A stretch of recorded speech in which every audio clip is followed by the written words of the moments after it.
Oke, Assalamualaikum warahmatullahi wabarakatuh. Berikut ini sedikit saya men-share terkait aplikasi yang sudah saya buat. Namanya ini Siroso. Apa itu Siroso? Itu adalah simulasi rute evakuasi longsor. Ya, ini masih belum fix namanya ya. Ini masih saya cari-cari dulu yang tepat seperti apa, tapi saat ini saya baru beri nama Siroso. Nah, apa sih Siroso ini?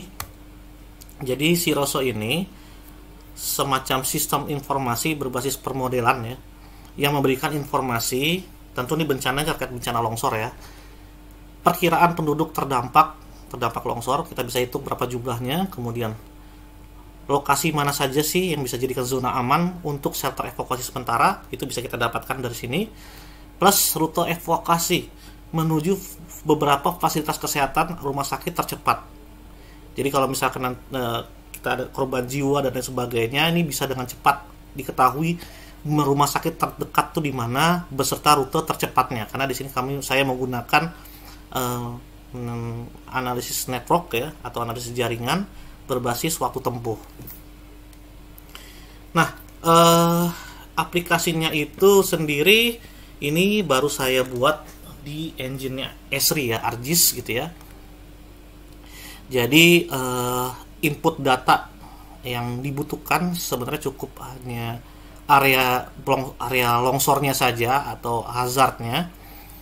Jadi ini contohnya, kita bisa buat mana sih area terdampaknya. Misalkan ini saya pindahkan di sini deh, ini sekitar sinilah ya terjadinya longsor belum lama ini di sekitar puncak. Jadi bila nanti terjadi bencana longsor, nah di sini kita kalau ingin menggunakan aplikasi ini cukup kita dapatkan batas atau delineasi hazardnya atau area longsornya seluas apa, kita gambarkan di dalam sini. Kalau sudah di stop editing, nah maka kita sudah dapatkan. Nah, tinggal di running menggunakan model ini. Nah, jadi input datanya ya yang bersifat dinamis ya, itu adalah area longsor ini saja. Kalau sudah, kita langsung oke. Maka prosesnya akan berjalan. Oke, nah ini sudah mulai berjalan prosesnya. Jadi apa sih hal-hal atau step atau langkah-langkah yang diberlakukan di dalam modul Siroso ini? Pada prinsipnya ini saya gambarkan dalam bentuk bagan seperti ini. Nah, ya. Jadi ini adalah bagan alur dari model Siroso tadi, dimana input data adalah area hazard. Sebenarnya tidak hanya itu saja, data-data penunjang lainnya yang sifatnya statis itu adalah tentu data DEM. Di sini saya pakai DEMNAS, kemudian data jaringan jalan berbasis network ya, sudah dibuat ke dalam basis data network ya. Kemudian fasilitas kesehatan, di sini saya pakai data sebaran rumah sakit dari Kemenkes. Kemudian data demografi. Nah, di sini demografi yang saya pakai adalah produk atau turunan yang sudah saya olah, yaitu berupa data demografi berbasis pixel. Nah, saya sebutnya sebagai people in pixel. People in pixel itu apa? Nanti saya jelaskan sedikit. Jadi dari DEM ini nanti kita lakukan proses 3D analisis ya, tentu untuk menghasilkan lereng ya, kemudian dan model hidrologi. Nah, 3D analisis dan model hidrologi ini nanti akan menghasilkan sebaran zona aman. Nah, zona aman ini adalah tentu area yang aman. Aman itu artinya dia dilihat dari topografinya, dia lereng landai tentunya, kemudian dari sisi akumulasi alirannya dia rendah. Nah, jadi konsepnya itu kira-kira begini, yang namanya longsor pasti dia akan turun ya ke bawah mengikuti gaya gravitasi seperti halnya aliran air. Jadi sebenarnya kalau memprediksi aliran longsor seperti apa, ya mungkin tidak akan jauh beda dengan atau melihat dari pergerakan pola aliran air. Nah, pergerakan pola aliran ini bisa kita estimate dari permodelan hidrologi menggunakan flow direction. Ini seperti contoh, ini tanda panah ini adalah arah aliran yang dihasilkan dari model hidrologi flow direction.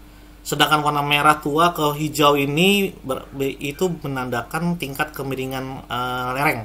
Semakin terjal berarti semakin warna merah tua, semakin landai semakin hijau. Nah, setelah dilakukan proses flow direction, nah nanti dilanjutkan dengan proses penentuan flow accumulation.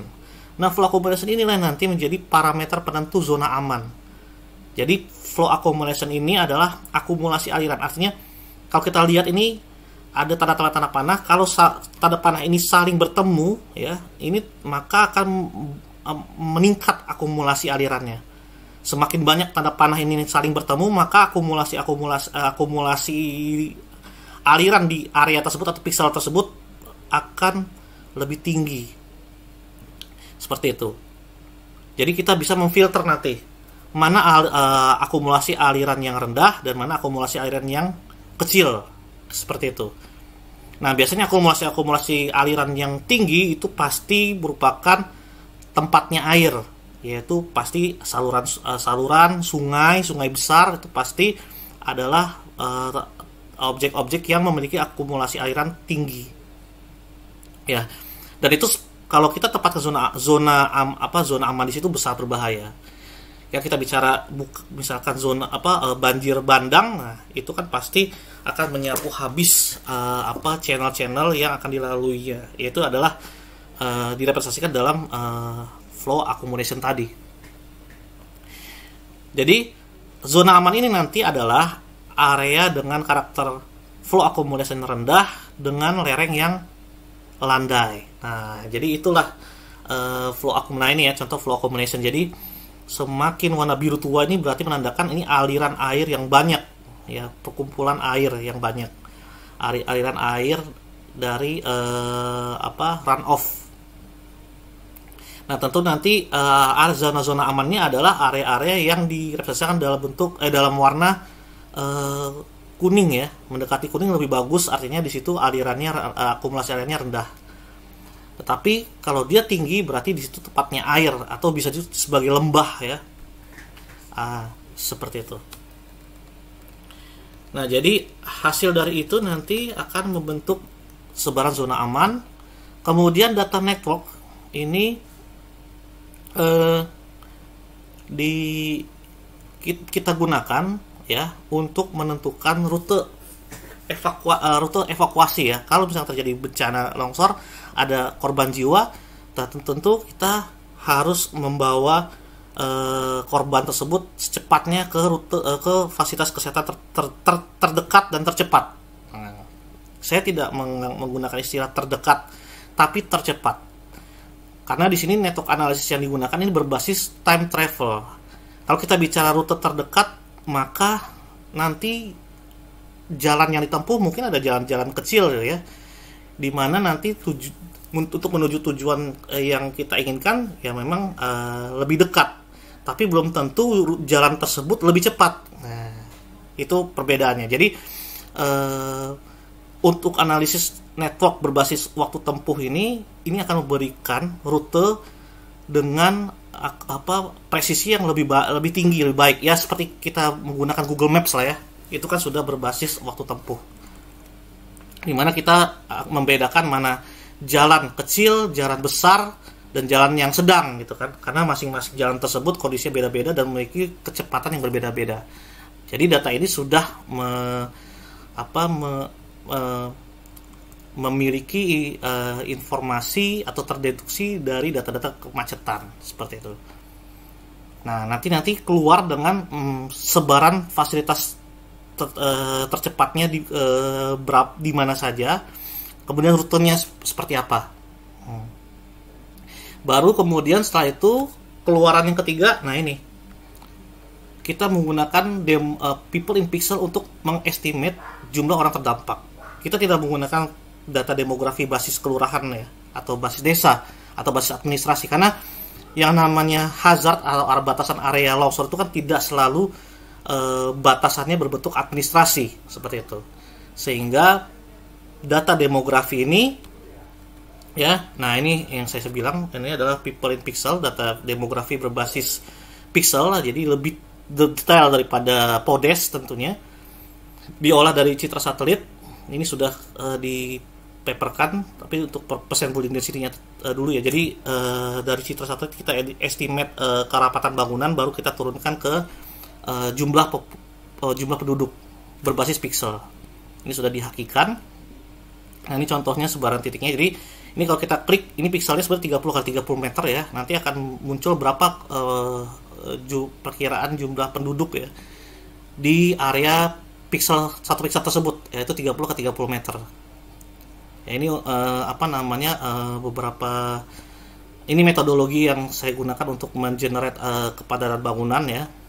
Nah ini kepadatan bangunannya, dari sini baru kita bisa estimate ke dalam menjadi people in pixel. Nah sebenarnya sudah ada data-data people in pixel seperti ini ya, punya saya, cuman kalau kita bicara WordPop itu resolusinya lebih rendah ya, 100 meter kali 100 meter, sedangkan yang mirip itu adalah Facebook Data for Good ya. Ini bisa di-download, sebenarnya datanya open access, tapi masalahnya mereka tidak meng-erase ya, atau tidak menggunakan pendekatan land use, sehingga sebaran titik-titik penduduknya ini masih ditemukan tercampur atau berada di wilayah-wilayah misalkan zona-zona non permukiman. Nah kalau ini kan sudah, kalau data saya ini people in pixel sudah saya integrasikan dengan land use, sehingga sebaran penduduk people in pixel ini hanya berada di pusat-pusat permukiman saja, seperti itu. Nah ini tadi terkait dengan network analisis ya, berbasis time travel, waktu tempuh. Ini saya bandingkan data saya dengan data Google, ternyata sesinya 7 menit. Google menggunakan data real time, traffic yang real time ya, diambil dari user atau pengguna smartphone. Sedangkan data saya tidak, tapi saya menggunakan pendekatan kelas-kelas jalan dan beberapa data-data sekunder, data-data traffic ya, seperti itu. Hasilnya ternyata tidak terlalu jauh berbeda, seperti itu. Nah teman-teman, kalau mau memperdalam terkait dengan network analisis berbasis waktu tempuh, bisa melihatnya selengkapnya di tutorial channel YouTube saya, seperti itu. Nah, oke, kita kembali ke aplikasi Siroso-nya. Nah ini sudah selesai prosesnya ya, close. Nanti inilah output dari aplikasi Siroso ini. Nah, ini ada, ini pertama yang saya bahas ini adalah ini sebaran, ini area longsornya ini ya, area longsornya, dan ini titik-titik ini sebenarnya adalah titik yang mewakili setiap pixel dari PIP, people pixel. Jadi kalau kita klik ini titiknya sebenarnya merepresentasikan pixel dari data PIP. Nah ini kalau diklik ini akan muncul berapa estimasi jumlah penduduk di pixel area 30 ke 30 meter ini. Nah, atau bisa titik-titik ini bisa direpresentasikan sebagai sebaran permukiman ya, seperti itu. Kita lihat, nah ini kan sebaran permukimannya. Nah seperti itu sebaran permukimannya. Jadi ini titik ini sebenarnya merepresentasikan tempat permukiman berada. Nah di sini kita bisa, ini output dari data terdahulu ya, ini bisa di remove saja. Nah ini yang tadi terakhir saya running. Nah di sini kita akan dapatkan ternyata area yang terdampak ini di dalamnya di estimate terdapat sekitar 2.392 jiwa. Nah kemudian di sini ada zona aman. Nah ini zona aman, ini harusnya belum saya erase ya, harusnya di erase dengan zona longsornya nih. Nah artinya zona-zona aman inilah adalah tempat-tempat yang memungkinkan kita untuk dijadikan shelter sementara atau tempat evakuasi sementara. Nah, karena ini memang areanya tidak terlalu terjal ya, saya simulasikan di sini. Jadi masih banyak ditemukan area-area yang bisa jadikan tempat evakuasi sementara, artinya lerengnya landai dan akumulasi alirannya rendah. Coba kalau kita bicara di area-area gunung seperti ini, nah maka ini agak sulit nih ya, dijadikan shelter sementara. Nah, jadi area-area aman ini adalah wilayah dengan karakteristik lereng landai dan akumulasi alirannya rendah. Pasti biasanya wilayah ini adalah permukiman nih, atau wilayah pertanian yang tidak memiliki lereng terjal dan akumulasi yang rendah, seperti itu ya. Nah, oke, kemudian yang terakhir adalah ini dia, rute evakuasi. Nah, ini penting sekali. Kenapa? Karena bila terjadi ada korban jiwa ya, nanti kita bisa mendeteksi. Kebetulan ini fasilitas yang saya deteksi itu berjumlah 4 ya, maksimum 4.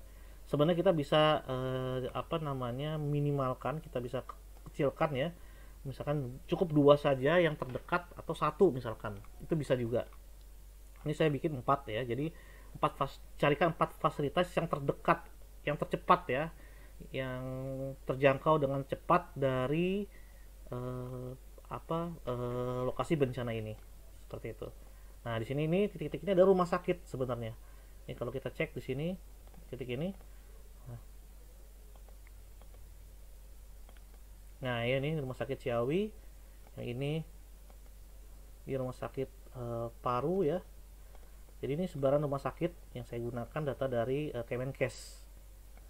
Nah, ini rumah sakit RSUD dan seterusnya. Nah, ini ada rutenya, dan tentu nih rutenya ada rute tercepat. Jadi ini kalau kita klik, ini ada estimasi waktu tempuhnya, ada kilometernya berapa kilo, total menitnya ini sekitar 71 menit. Ini kalau mau ke rumah sakit ini ya, rumah sakit RSUD Ciawi. Sedangkan kalau kita menuju ke rumah sakit ini ditempuh dengan dengan waktu 23 menit saja ya. Ini ke rumah sakit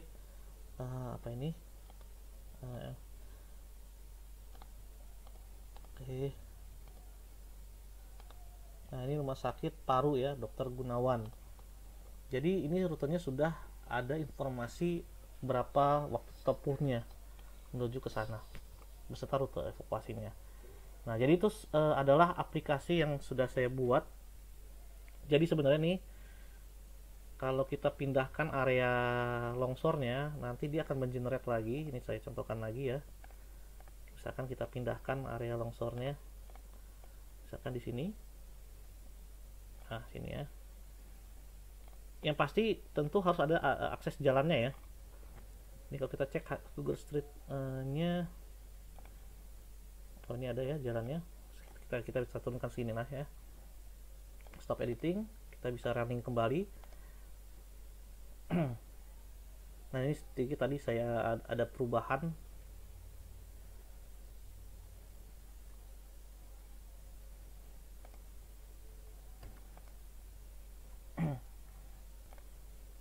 Oke, kita run.